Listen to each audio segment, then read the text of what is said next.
Iran confirmed that it unintentionally shot down Flight 752. This is an extremely serious matter. Canada and the world still have many questions that must be answered. Earlier this morning, I spoke with President Rouhani of Iran. I told him that Iran's admission that its own armed forces unintentionally shot down Flight 752 is an important step towards providing answers for families, but I noted that many more steps must be taken. A full and complete investigation must be conducted. We need full clarity on how such a horrific tragedy could have occurred. Families are seeking justice and accountability, and they deserve closure. I reiterated to President Rouhani that it is absolutely necessary that Canada participate in this investigation. We expect the full cooperation of Iranian authorities. Currently, 3 visas have been approved for members of the Standing Rapid Deployment Team. We expect that the lead members of this team will arrive in Tehran around 4 p.m. today and establish a presence on the ground to support Canadian families. Additional team members will follow.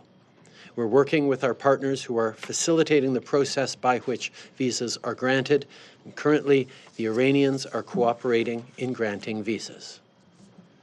Lors de mon appel avec le président Rouhani, j'ai également condamné les frappes iraniennes menées en Irak qui ont mis en danger la vie de nos membres jeopardized the lives of our members who have been fighting Daesh and other coalition members.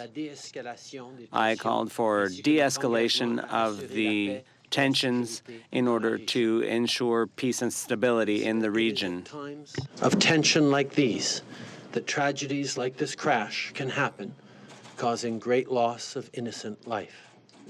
President Rouhani's response to me was a commitment to collaborate to give closure to the victims, de-escalate tensions in the region, and continue this dialogue. Our focus remains accountability, transparency, and justice for the families and loved ones of the victims. As Minister Champagne said yesterday, our government is taking additional steps to provide more support to those grieving. I've asked the clerk of the Privy Council to set up an emergency task force, which convened earlier today. Additionally, consular and immigration officials have been dispatched across the country so that they can be in direct contact with the families of Canadians affected by this tragedy. Minister Mendicino has set up an emergency line to ensure that officials from Immigration Canada are available to help with any visa issues. Le ministre Champagne et moi-même continuons d'être en contact avec will continue to remain in contact with other governments so that families get the support they need.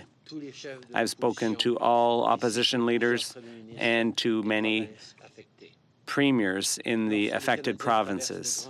When Canada goes through times of great difficulty, Canadians show solidarity toward one another. In the face of this tragedy, we were there for our neighbors, for our communities, and our fellow citizens. I know that this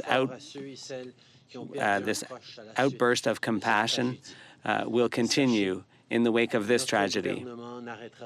But this government will not stop calling for answers to the questions that remain unanswered. We will be there, I will be there to ensure that full light is shed on these upsetting incidents. As are my ministers. Last night, I spoke to Prime Minister Abe of Japan, who is on his way to the Middle East. And I will soon be speaking again with Ukrainian President Zelensky and Swedish Prime Minister Löfven. Minister Champagne has been in touch with his counterparts from Iran, Switzerland, Turkey, Sweden, and Ukraine, in part to discuss progress on issuing visas for our teams. He will also reconvene a second call of the International Coordination and Response Group for the Families of Victims of PS 752 to coordinate our response for the families, together with representatives from Ukraine, Sweden, Afghanistan, and the United Kingdom, who are also grieving. Le ministre Garneau s'est également entretenu. Minister Garneau has spoken to French authorities earlier today. I assure you that all those discussions will be ongoing. I want to end by sharing with you a bit of what I did yesterday. I had a chance to sit with some of the families of the victims. They are hurt, angry, and grieving. They want answers. They want justice. What Iran has admitted to is very serious. Shooting down a civilian aircraft is horrific. Iran must take full responsibility. Canada will not rest until we get the accountability, justice, and closure that the families deserve. Encore une fois, merci d'être des nôtres. Once again, thanks for being here this morning, and we will now take questions. Matthew Cotier, Radio Canada. Afternoon, Prime Minister. Now that Iran has admitted guilt, are you more confident that families are going to be able to bring their loved ones home, and is there a timeline on that? The admission of Iran of responsibility in this horrific crash is a very important first step, and we have seen from Iran a willingness to facilitate consular access, support for the families, but it is too early to have a sense of timelines in terms of when they will be able to return with their family members. You just had a chance to speak with Rouhani. I mean, should Iran compensate Canadian families here? That is certainly something that is going to need to be part of the mix. I sat down with a number of families who are absolutely devastated with the loss of loved ones. They are facing financial challenges on top of the extraordinary grief that they are feeling right now. And we need to make sure that those families get the justice that they deserve. So Matthew Goyen, Radio Canada, and then we're going to go to Mia Rapson, Canadian Press. Bonjour, Mathieu Goyen, Radio Canada. Quelle garantie avez-vous été capable de guarantee do you have from President Rouhani that there will be a full and independent investigation? How much trust do you put in the Iranian authorities? Answer. I think the fact that they've accepted responsibility for the missile strike, which brought the plane down, I think that establishes already that they're open to having an investigation to find out exactly what happened. We need to make sure, obviously, that it's a credible investigation with independent international investigators involved. But once Iran took responsibility for what happened, there has been every indication that they are open to a full and open investigation. Obviously, there have been calls for a credible international investigation from the very beginning. The fact that Iran has now taken responsibility for the downing of that aircraft means that it is likely that they will be full participants and fully allow a credible, independent international investigation with all partners involved. We still have work to do to ensure that happens, but the question of responsibility, I think, takes us a step forward towards truly having a very credible and thorough investigation. J'ai une question. L'Iran fait un lien direct entre cette tragédie. Iran draws a direct connection between this tragedy and the conflict with the U.S. Do you make any such connection? Answer. I think that in times of conflict and tension, that's precisely when innocent lives are lost.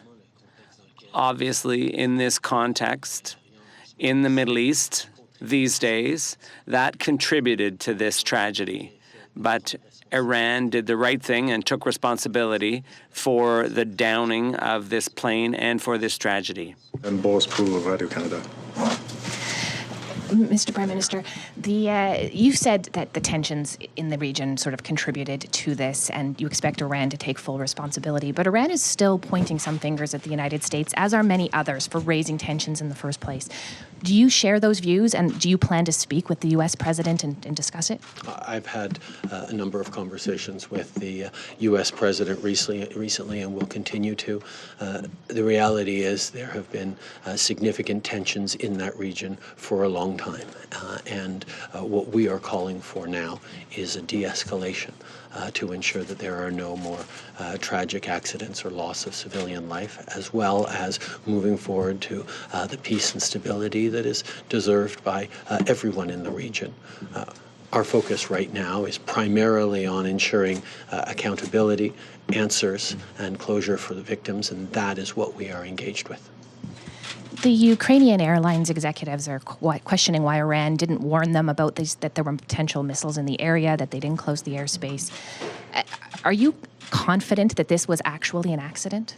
This is one of the issues that we certainly need better answers to, and that's why this first step of admission of responsibility is an important one by Iran, but there are many other questions like that one that we'll need clear answers to in the coming days and weeks. Okay, so Boris Prou, Radio-Canada, and then it's going to be Ashley Burke, CBC. Boris Prou, Radio-Canada. J'aimerais Boris savoir, Prou, plusieurs Radio-Canada. familles se sont I'd like to know, fâchées, a lot of families have said that they're angry and upset. What's your reaction, Prime Minister? Are you also upset? Answer, yes, I'm furious that there are Canadian families that have lost their parents, their children, their spouses. It's a huge tragedy for the entire country, not just for the Iranian community. The Iranian Canadian community is a community that has contributed greatly to Canada's prosperity. They work very hard. They're very involved. They've believed in this country and the future that they've built here. For many of those families, that has all been struck down out of the blue by a regime that they had fled in the past, that they believed they had gotten away from. This is an accident or an incident that is truly horrible, and I am angry, I'm disappointed, but I am firmly committed to getting answers and compensation and help and justice for the victims. I am, of course, outraged and furious that families across this country are grieving the loss of their loved ones, that the Iranian Canadian community is suffering so greatly, that all Canadians are shocked and appalled at the senseless loss of life. The Iranian Canadian community is one that has contributed tremendously to this country. Hardworking, proud Canadians, contributing every day to building a better future for themselves and their kids, and too many families are destroyed. Many of these families have fled Iran, fled the regime, tried to build a better life for them elsewhere, and to have the regime that they have left behind accept responsibility for this is a bitter pill indeed. Ashley Burke, CBC. What specific demands did you make to President Rouhani on that phone call, and what specific assurances did you get? I asked that we be fully included in the investigation into the cause of the crash, that all the answers be worked on together, and that we be able to have our investigators involved in everything from the black box to support on DNA identification and the various processes. I asked to ensure that consular access for Canadian officials to support grieving family members is extremely important to us, and I asked him to commit to working with us and international partners to continue to de-escalate tensions in the region. J'ai demandé au président Rouhani d'assurer que to make sure that international and Canadian experts be able to fully participate in the investigation into the causes and the various aspects of this tragedy. I asked that we have access to consular services in order to be able to be there in Iran to help Canadian families who are suffering. And I also asked for him to work with Canada and the international community to de-escalate tensions in the region. Do you believe a crime was committed, and what would justice look like to you in this case? I think these are exactly the kinds of things that we need better answers to understand exactly what happened, and the conversations around justice and compensation and accountability are questions that families have, that other countries have. We have convened a group of countries that have citizens who were killed in this terrible crash. And we will be looking to answer exactly those questions and moving forward on getting justice and accountability. We recognize that we need to work together to answer these questions, to get answers, to get justice and compensation for the victims. Those are the questions that will have to be answered in the weeks and months to come. Toronto Star, and then we're going to go to Mike Lukatour, Global News. Good afternoon, Prime Minister. Just wondering, what consequences do you think Iran should face for this, and what options does Canada have? I think those are the questions that the Iranian people are asking, that the international community are asking, that Canadians are asking, and this is something that we will be looking at and working on in the coming days. Our focus right now is ensuring that support for the families, whether it's consular support or support for the investigation to ensure a credible understanding of what actually happened, is the very first step, but there are many more steps to come. And you said that Iran must take full responsibility for this. I'm just wondering, what are the elements of that? You know, exactly how will you measure whether they have or not? I think a better understanding of both the actual incident that happened and the context in which it happened, in which a tragic loss of life was able to happen even in a moment of heightened tension. This should never have happened. Mike Lukatour, Global National, and then we're going to go to Ryan Tumulty, National Post. Prime Minister, despite the fact that the Iranian government has taken responsibility for this, how can you have any faith in them given they lied about this for 3 days? I think that is a very real question that many people are asking. We are looking at the actual facts of what we see. We are seeing Iran grant visas to Canadian consular officials who are right now on their way into Tehran. We're seeing Iran allow Canadian investigators to participate in the crash investigation, but we are going to look for tangible examples of real collaboration and real openness every step of the way, so that we are supporting and looking out for and getting what is needed by the Canadian victims. And following up on Bruce's question, one would think the consequences that Canada could have for Iran is imposing sanctions. How difficult is that of a diplomatic dance, given that you need access in Iran and they have to grant it to you, but at the same time, there are Canadians who want Iran to face consequences? I think there are going to be many conversations and reflections on consequences over the coming days and weeks. Right now, we're focusing on what the families most need, and that is answers and access. And that is where all of our efforts are focused. Okay. Ryan Tumulty, National Post, and then we're going to go to Jason. Prime Minister, President Rouhani talked on Twitter, in addition to expressing condolences, said that they would investigate and prosecute. I'm wondering if you think that the Iranian system may now find a culprit, blame them, prosecute them without the international community. I think there is a recognition that there is probably individual culpability in this situation, but there is also a system-wide culpability, and the reflections around that is something that the Iranians and indeed the international partners will be engaged with over the coming weeks as we unfold in this investigation. And you talked a little bit about Iran's so far willingness, the visas that they have granted so far. Have they granted any visas to our TSB investigators? And are you concerned that they haven't, if they haven't? I think, Marta, could you speak to the state of the visas? The TSB investigators just are on the ground as of this morning, and they will be, they have therefore submitted their request for visas, so we're waiting to hear about that. But thus far, we are being assured that visas will be granted both to them and to our consular team. So we'll be able to provide more information on that over the coming days. Okay, Jason Unruh, Post Millennial.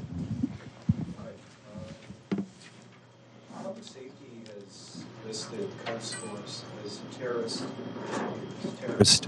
entity since 2012. Soleimani was commander of Quds Force. So my first question is, do you think Mr. Soleimani was a legitimate target? And my follow-up question to that is, if you say his killing contributed to events that unfortunately led to the downing of the aircraft, would your government now, I mean, first, can your government trust the regime on that? And would it follow through on listing the entire Revolutionary Guard Corps as a terrorist entity, as you voted for in September 2018? These are the kinds of questions that we will have to be reflecting on in the coming days and weeks. Our focus right now is providing the support to grieving families that need answers, that need closure, that need justice, that need access to consular support both in Iran and in Canada. We are doing everything we can to ensure that that happens in the short term, but obviously there are reflections in the medium and long term as we move forward. Your defense minister categorized Soleimani's assassination as an act of deterrence, one made, of course, by the United States. Do you agree with that assessment? I think there are many conclusions that we will be drawing as we move forward and reflecting on these incidents of the past week. Our focus right now is on ensuring that we are giving all the support necessary to families who have suffered immeasurable loss right now. That means access to consular officials. That means being part of a credible investigation so that we get all the answers upon which we can then start to reflect on next steps. All right. Due to time, I'm going to let one last really quick question. Mackenzie, if you have one. Prime Minister. Prime Minister, since Iran has made the admission that they shot down the plane, we've seen a number of protests spark up in Tehran, and there's been many Canadians here, too, who have been very frustrated about that. What's your message to the protesters in Iran? My message to Canadian families who are grieving is that we will be there for them.